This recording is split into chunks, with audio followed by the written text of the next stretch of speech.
Lillahi ve salatu ve selamu ala Resulillah ve ala alihi ve sahbihi ecma'in əmmə ba'd. Allah bizə eşitdiyi faydalardan etsin. Sözlərimizdə və əməllərimizdə ixlas nəsib eyləsin. Dərsimiz davam edir. Bugün inşallah elm tələb eləməkdə təməl qaydalar dərsimizi bitirəcək. Dünən 10-cu qaydanı tamamladıq, elə deyilmi? Bugün 11-ci qaydaya keçirik. Elm tələb etməkdə təməl qaydalardan biri də qardaşlar, elmi yazmaq. Götürdüyün elmdə olan faydaları qeyd eləmək. Bu, səni elm tələb eləməkdə muvaffaq eləyir və yaxud da muvaffaq olmağa səbəb olur. Şeyx İbnül Ütheymin rahimehullah buyurur ki, hər oxuduğumuz şeyi biz yadımızda saxlasaydik, biz çoxdan alim olardıq. Çünki zaman içində böyük kitablar oxuyursan, gündə 100 səhifə, 200 səhifə, 300 səhifə, bir ayın içində baxırsan, 2-3 cild kitab oxumuşsan, bir ilin içində baxırsan, onlarca cild kitab oxumuşsan. Biz hər oxuduğumuzu yadımızda saxlasaydik, 6-7 ilin içində böyük məlumatlar əldə eləyərdik və insan alimlik dərəcəsində tez yüksələrdi. Amma hər oxuduğumuzu yadımızda saxlama gücümüz olmadığı üçün qardaşlar, biz nə edirik? Oxuduqlarımızın içində ən önəmli məlumatları bir dəftərə, bir vərəyə, bir kağıza qeyd eləməliyik ki, zaman içində biz bunları təkrarlayaq ki, oxuduğumuz elm yadımızdan çıxmasın. Siz elə güman etməyin ki, alimlər kitabları bir dəfə oxudular və yadlarında saxladılar və bunlar bir də bu kitabları unutmadılar və beləliklə bütün məlumatlara hazır cavab ola bilirlər. Xeyr. Alimlər bir məlumatı ola bilər ki, 10 dəfə, 20 dəfə təkrarlayırlar. Şeyx İbn Baz rahimehullah deyilənə görə tələbələrinin birindən eşitmişəm, Sahih Buxarinin şərhini hər qurtardıqdan sonra təkrar bir də başlayardı və alimlərimizi baxsaq görərik də, onlar da eyni nəmatdadılar, eyni yoldadılar. Şeyxülislam İbn Teymiyyə rahimehullah deyir ki, məndən bəzən bir sual soruşulardı, bir ayət haqqında soruşulardı. Ayənin dəqiq hansı məsələlərə dəlalət eləməyini bilmək üçün ola bilərdi ki, 80 dənə təfsirə qaydardım. Hətta deyək ki, bu ayənin mənası budur. Ona görə qardaşlar, elm əhli o elmə çoxlu oxumaqla, uzun sürə oxumaqla, çoxlu təkrarlarla nail olublar. Bunu heç bir zaman unutmayaq. Ona görə 11-ci qayda nədir dedik? Elmi qeyd eləmək, elmi nə eləmək? Yazmaq. Dünən sizə mən bir gözəl bir qayda dedim. Kimin yadındadır o? Kitab oxumaq üslubu ilə ilgili. Dedik ki, bir kitabı oxumaq istəyirsənsə, neçə kər oxumalısan? 3 dəfə. Birincisində dayanmırsan məsələlərin üstündən. Tam başa düşsən də, tam başa düşməsən də, başdan sona kimi göz qaralığı oxuyub gedirsən. Hətta səndə təsəvvür olsun ki, ümumiyyətlə kitab nədən ibarətdir? İçində nələr var, hansı məsələlər var? İkinci oxuyanda isə nə edirsən?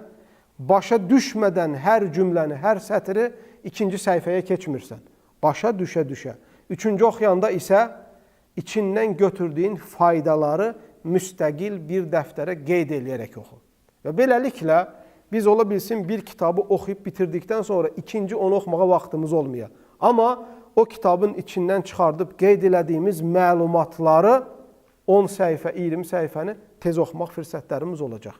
Onun üçün qardaşlar, elmdə muvaffaq olmaq istəyiriksə, faydaları oxuduqdan sonra hər kitabın içindəki faydaları müstəqil bir dəftərə köçürməmiz lazımdır. Müasir alimlərdən olan Bakır Əbu Zeyd rahimehullahın bu şəkildə qeyd elədiyi faydaları sonra kitab hallarına çevrildi. Yəni, tələbəlik dönəmində qeyd elədiyi faydalar elə oldu ki, bir də baxdı ki, 10 ildən, 15 ildən sonra cildlərlə bu faydalar kitablar olub. Sonra bunu fənlərə böldü və kitablar çap olundu. Ümmət bundan nə elədi, qardaşlar? İstifadə elədi. 11-ci qaydadan sonra nə gəlir? 12-ci qayda. 12-ci qayda elm tələbəsinin bilməsi gerəkən və yaxud da elm tələb etməkdə 12-ci qayda, elm tələbəsi insanı ruhdan salan yox, insanı həvəsləndirən salih dostlarla oturub durmalıdır. Ərəb dində muhbitin deyirlər, adamı ruhdan salan insanlar yoxdurmu? Sürəkli səni ruhdan salır. Sürəkli səni həvəsdən salır. Bax, bu adamlarla elm tələbəsi asla oturmamalıdır. Davamlı şəkildə səni motivasiya edən, səni həvəsləndirən, sənə davamlı şəkildə dəstək verən, sənə podyaşka verən, səni gözəl şeylərə yönəltən və hər zaman həvəsləndirən insanlarla oturub durmalıdır elm tələbəsi. Baxın, bir misal var. Bu misalı bu cür oxşar məsələlərdə gətirirlər, onu sizə deyim. Deyirlər bir gün 3 qurbağa, 4 qurbağa, 5 qurbağa bir gölün, bir quyunun içinə atırlar. Qurbağalar nə edirlər? Başlayırlar çıxmağa cəhd göstərirlər. Atılır, düşür, gəlir, düşür, gəlir, düşür. Axırda görürlər ki, bu quyudan çıxmaq mümkün deyil. Hamısı ölməyə təslim olurlar, birindən başqa. Misaldır bu sadəcə. Məsələni başa düşməkdən ötürü oxşar bir misal gətirirlər. Bir qurbağa əl çəkmir. Atılır, dırmanır, dırmanır, bir yerdən gənə gəri düşür.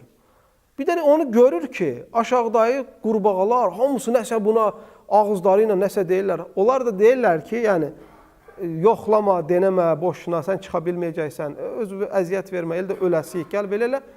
Bu da onlara baxır, daha da həvəslənir, çıxır, daha da həvəslənir, çıxır. Nəysə, axırda böyük zəhmətdən sonra quyudan çıxır, başarır. Bir də görürlər ki, bunun əsas sirri nə imiş? Bu qurbağa kar imiş. Çıxan qurbağa kar imiş. Aşağıdayların çıxma, nəyə çıxırsan, boşuna əziyyət çəkmə sözünü. Elə bilirmiş ki, aşağıdan deyirlər ki, afərin, afərin, az qaldı, çıxırsan. Elə bilib bunu podyaşka verirlər, bu qızışırmış. Əgər eşitsəydi, o çıxa biləcəkdi mi? Çıxa bilməyəcəkdi. Bunun həvəsdən salacaqdılar. Bizdən axıllı sağmı? Səndən çıxan olmayacaq, bırax başını, gəl yanımızda dur, ölümü gözlə. O da başarılı olmayacaqdı. İnsanlar var, qardaşlar, sürəkli insanı ruhdan salırlar. Məscidə getmək istəyirsən, səni ruhdan salırlar. Elm məclisinə getmək istəyirsən, səni ruhdan salırlar. Bir kitabı oxumaq istəyirsən, ruhdan salırlar. Hafiz olmaq istəyirsən, ruhdan salırlar. Gündə bir cüz Quran oxumaq istəyirsən, ruhdan salırlar. Hər bir xeyri addım atanda insanlar var, səni ruhdan salırlar. Ruhdan salan insanlarla oturub durmaq başarısızlığın ən böyük səbəbidir. Səni motivasiya edən, səni həvəsləndirən, sənə dəstək verən insanlarla elm tələb etmək hər zaman sənin daha yüksəklərə çıxmağına vəsilə olur. 12-ci qayda nə idi, qardaşlar? Ruhunu mənəviyyat, yəni qısacası yaxşı dostla nə etmək? Dostluq etmək, elm tələb etmək məsələsində. Sizə mən öz tələbəliyi illərimdən bir misal çəkim. Mən Mədinəyə qəbul olan ilsi 2000-ci il idi. Biz Gürcüstandan, Azərbaycandan 11 tələbə qəbul olduq həmən ilsi. Əksəriyyətimiz eyni gündə getdik. Mədinəyə düşdükdən sonra hər tələbiyə otaq verirlərdi bizi müəyyən yerlərdə. Mənə dedilər, sən kimlə qalmaq istəyirsən? Dedim, mənim üçün fərq eləməz. Yəni, mənim üçün önəmli olan oxuya biləcəyim bir yerin olmasıdır. Mənə bir stol verilməsidir, yatacaq bir döşək, bir otaq verilməsidir ki, mən burada başımı sallayım aşağı, öz məndən tələb olunan elmi oxuyum. Dost lazım deyil. Yəni, yanımda söhbət eləyəsi, vaxt keçirəsi, deyif güləsi, zarafat eləyəsi, mən adam istəmirəm. Mənə lazım olan nədir? Elm tələb eləməyə uyğun olan bir otaq, bir yer. Götürürlər, qardaşlar, məni bir Hindistanlı tələbə ilə bir otağa salırlar. Hindistanlı bir tələbə ilə. Mən bunu etiraf edirəm ki, mənim Mədinədə oxumaqda başarılı olmağın vəsilələrindən biri mənim otaq dostum olan bu Hindistanlı idi. Mən həyatımda çox millətlər görmüşəm, 150 ölkədən çox ölkənin tələbələri ilə dostluq eləmişəm. Bir yerdə oxumuşuq, ya məclislərdə, ya alimlərin yanında, ya kitabxanalarda, ya universitetin kürsülərində həm dostluq eləyib, həm elm oxumuşam. Gördüklərimin içində ən önəmli gözüm gördüyü elm adamlarından biri Allahın mənə nəsib elədiyi o otaq yoldaşım idi, Hindistanlı. Adı Abdülvaris idi. Bütün Azərbaycanlı tələbələr də onu tanıyırlardı və çoxsu da onun nə qədər dəyərli insan olduğunu bilirlərdi. Bu tələbə belə idi, qardaşlar. Hər gecə fəcr namazı saat 5-də qılınırdı. Gecə saat 4-də durardı. Gecə saat 4-də durardı. Fəcr namazına kimi təəccüd namazı qılardı və bir cüz oxuyardı hifzindən. Fəcri gedərdik, cəmaat namazı ilə bərabər qılardıq. Ondan sonra məsciddə oturardıq duha vaxtına kimi. Duha vaxtından sonra duha namazına kimi də məsciddə oturub Quran təkrarlamaq, Quran əzbərləmək və s. kimi. Duha namazından sonra otağa gəlib 1-2 loğma yemək yeyib həmən dərsə gedərdik. Dərsdən çıxıb ya otağa gələrdik, ya Peyğəmbər s.ə.v məscidinə gedərdik, kitabxanaya.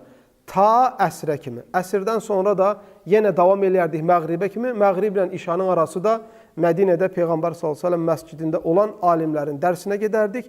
İşadan sonra qaydardıq evə, gündüz universitetdə aldığımız dərsləri müraciə eləyərdik, gözdən keçirərdik. Bu tələbə burada dayanmırdı. Bu gəldikdən sonra da yeməyini yerdi, oturardı, gecə saat 11-ətən, 12-ətən oxuyardı və sonra yatardı, gecə saat 4-də durardı. Mən gördüyüm o idi ki, bir sutkanın içində 3-4 saatdan artıq yatmırdı. Sadəcə elm oxumaq deyil, çox ədəbli tələbə idi. Çox ədəbli deyil, eyni zamanda ibadət əhli idi. Və dəfələrlə mən yuxudan oyanarkən səcdədə onun hönkür-hönkür ağladığını görürdüm. Özümdən nifrət elirdim bəzi zamanlarda ki, mən niyə bunun dərəcəsinə çata bilmirəm? Axı, bu da tələbədir, mən də tələbəyəm. Bu da cənnət istəyir, mən də cənnət istəyirəm. O biri tərəfdən də bəzi tələbələrlə söhbətimiz düşəndə mən bu şeyləri danışırdım ki, onlar da həvəslənsin. Onlar da deyir ki, biz namaza yatıb qalırıq, durmuruq, yeyirik, ondan sonra qalxa bilmirik. Orada belə getdim, burada belə. Bu belə şey yox idi. Hətta adam mənə dedi ki, Veysel deyir, mənim teknolojiyadan başım çıxmır. Mən deyir, mətbəxdə yemək bişirərkən vaxtım çox gedir, qaz yandırıram, sapılca yanır, onu bişirirəm, bunu bişirirəm, 20-30 dəqiqəm deyir, gedir. Elə bir aparat varmı ki, mənim üçün o yemək bişirəm. Mən də o vaxtı elm tələb eləyəm, yeməyim hazır ola. Dedim, var. Bir dənə qazan var, aşını, ətini, duzunu, nəyini tökürsən içinə, knopkanı basırsan, özü bişirir, həll eləyir, bişirəndə də özü söndürür. Gedib atıb, açıb yeyirsən. Bu gedir, fırlanır, o qazanı tapır. Amma hər gün dua eləyir, Allah səndən razı olsun, Allah səndən razı olsun. Üstündən bir neçə gün keçir, qardaşlar. Mənə deyir ki, gəl səni qonaq eləyirəm, mənlə yemək yeyək. Mən də belə gək özüm bişirirəm, gək uşaqlarla yeyirəm, gək universitetin stolovasına gedirəm.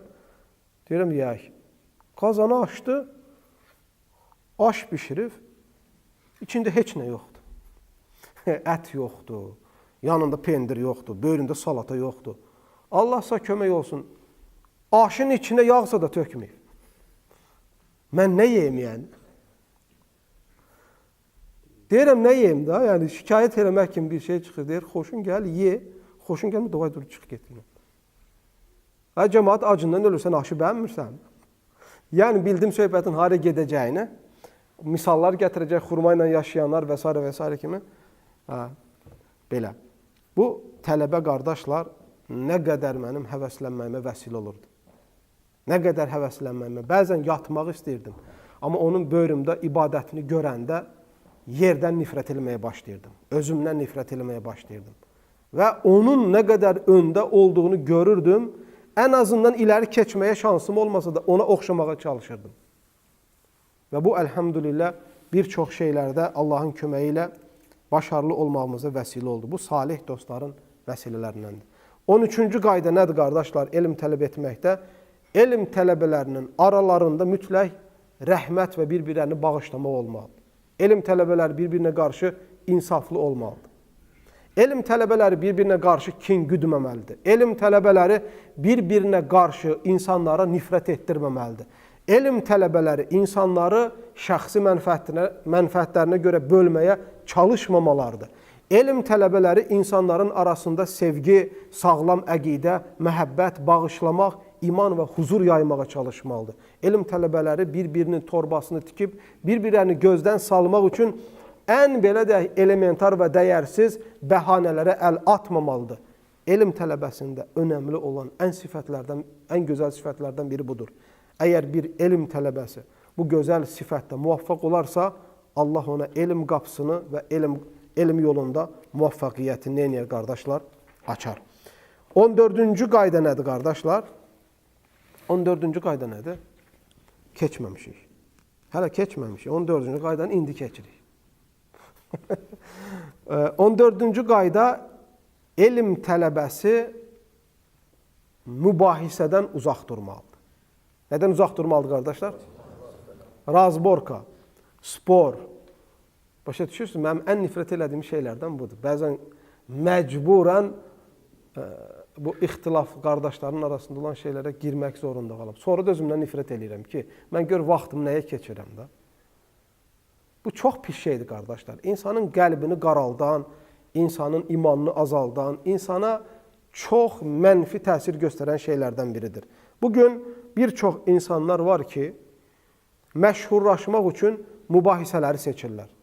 Mübahisə törədən məsələlər ortaya tökürlər ki, bir mübahisə olsun, bu da gündəmdə olsun ki, mən də varam, mən də bu məsələni xırdalayıram, mən onu bilirəm, mən bunu belə eləyirəm. Əslində, ümmətin gələcəyi üçün bir başarıda bu adamların yeri yoxdur.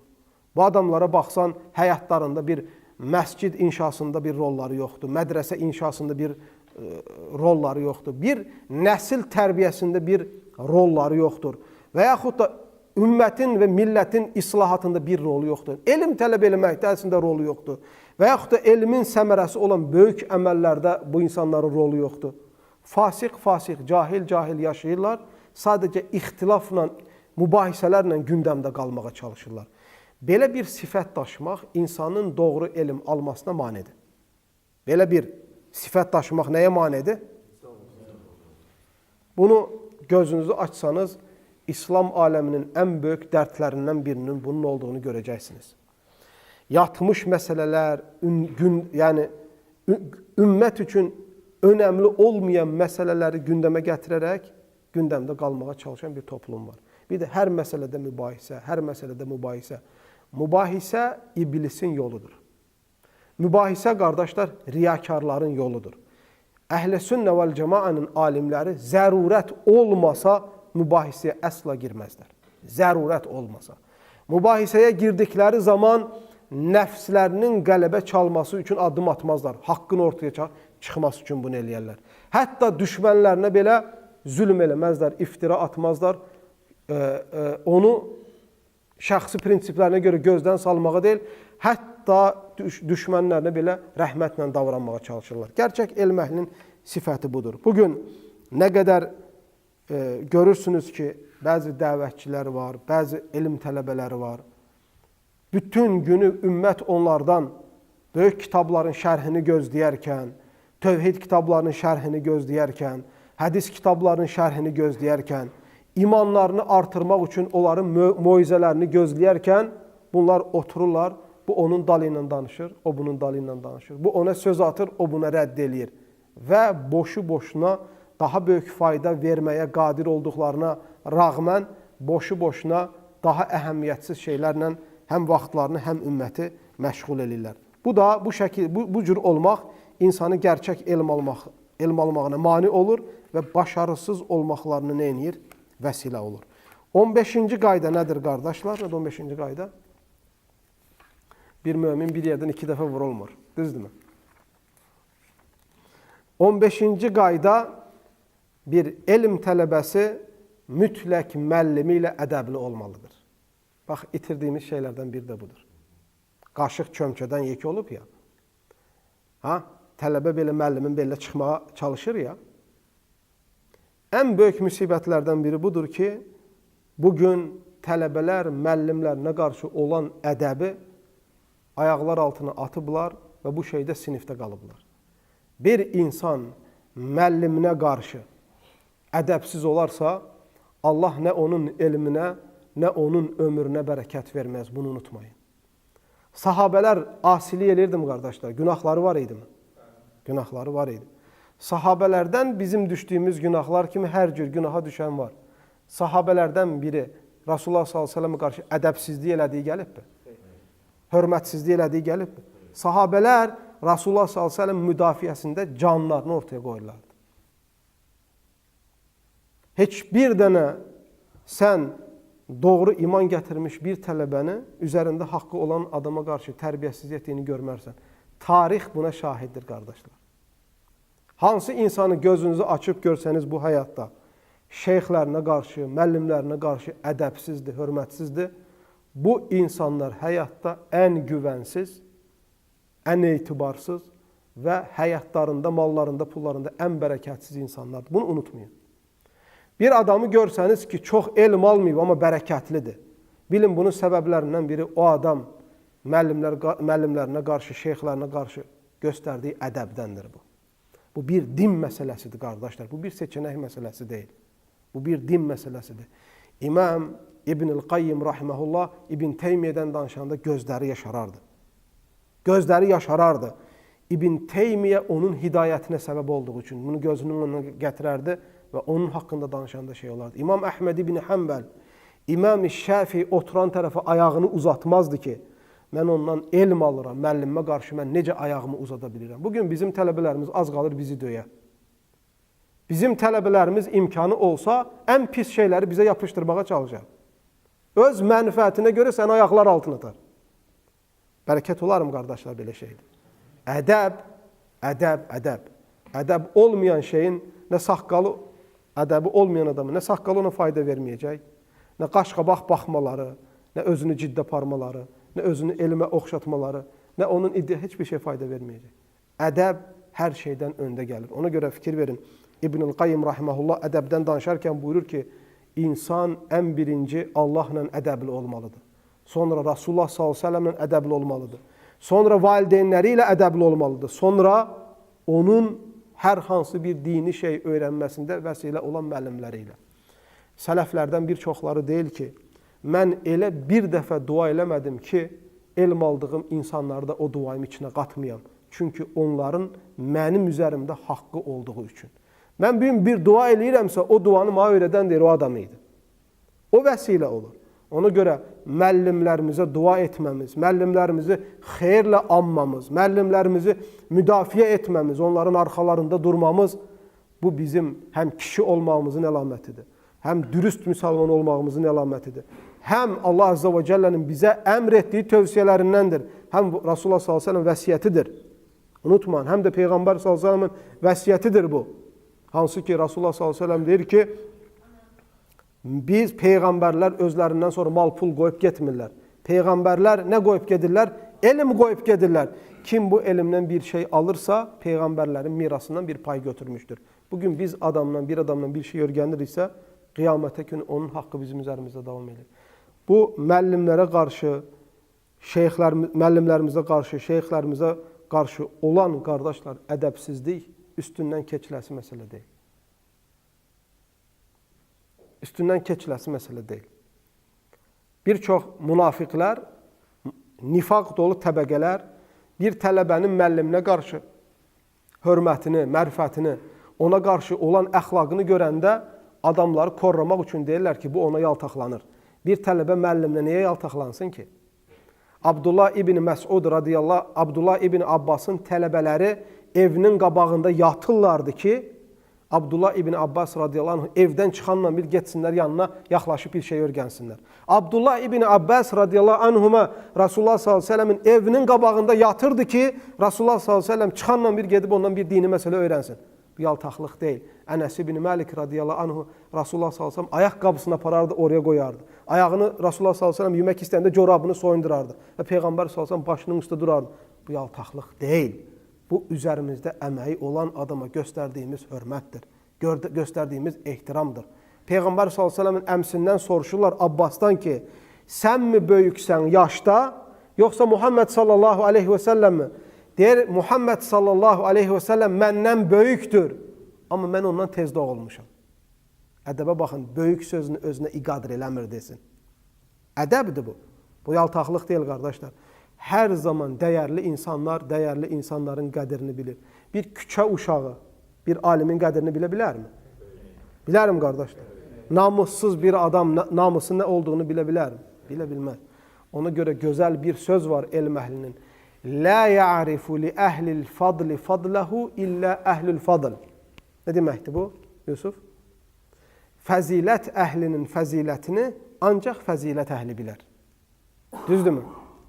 Sən bugün halal ruzi qazanmaq üçün, qardaş, gecə saat 3-də durub bazara gedirsən, qışda dona-dona qarın üstündə, küləkdə ailənə halal loxma aparasan deyə daxlığın dalında durub bir şeylər satırsan, onları pul qazanarkən, onları nə çətinliklərlə qazandığını gözünün önündə saxlayırsanmı? Haram yeyən adamlar bu əziyyəti görə bilərmi? Təsəvvür edə bilərmi? Xeyr. Ona görə qardaşlar, unutmayın. Hər kəs əxlaqı ilə, davranışı ilə gerçək kimliyini ortaya qoyur. Bəzi fitnələr əslində olmağında gözəl tərəfi odur ki, insanların gerçək sifətləri çıxır ortaya. Biz hər gün toylarda, sünnətlərdə yeyib içsək, damaqda biz kimi tanıya bilərik ki? Kimi tanıya bilərik? Kimi tanıya bilərik ki? Heç kimi tanıya bilmərsən. Bəzi olaylarda çıxır məsələlər ortaya. Ona görə bizlər əgər gözəl elm sahibi olmaq istəyiriksə, üzərimizdə əməyi olan adamları unutmayaq. Bizə dini örgədən adamları unutmayaq. Bizə bir hərf öyrədən adamları unutmayaq. Və bu, Rasulullah s.ə.v-in ümmətinə olan tövsiyələridir. Allah Azze ve Celle bizləri eşitib faydalardan etsin, bilmədiklərimizi öyrətsin, bildiklərimizə əməl etməyi nəsib eyləsin, hamımıza faydalı elm nəsib eyləsin və bizləri bu dünyada qardaş olaraq cəm etdiyi kimi ahirətdə də Rasulullah s.ə.v bayrağı altında cəm eyləsin. Bu kitabı tamamlamış olduq, əziz qardaşlar. Elm tələb etməkdə, 15 təməl qayda. Biz 15 təməl qaydanı keçdikmi? Keçdik. Neçə dərsdə bunu tamamladıq? 3 dərsdə. Təxminən bölsək, hər dərsdə 5 dənə qayda. Sizdən istədiyim şey nədir? Bunu bəzi qardaşlar yazdı, hətta kamerada çəkir. Bu dərsləri təkrar dinləyin. 15 qayda və qaydanın qısa olaraq açıqlamalarını öyrənin. Gələn dərsdə bu şeylərin içindən mən sizlərə nə edəcəm? Sual verəcəm. Növbəti dərsimiz Allah Taala'nın izni ilə İmam Nəvavinin cəm etdiyi 40 hədisin şərhi olacaq.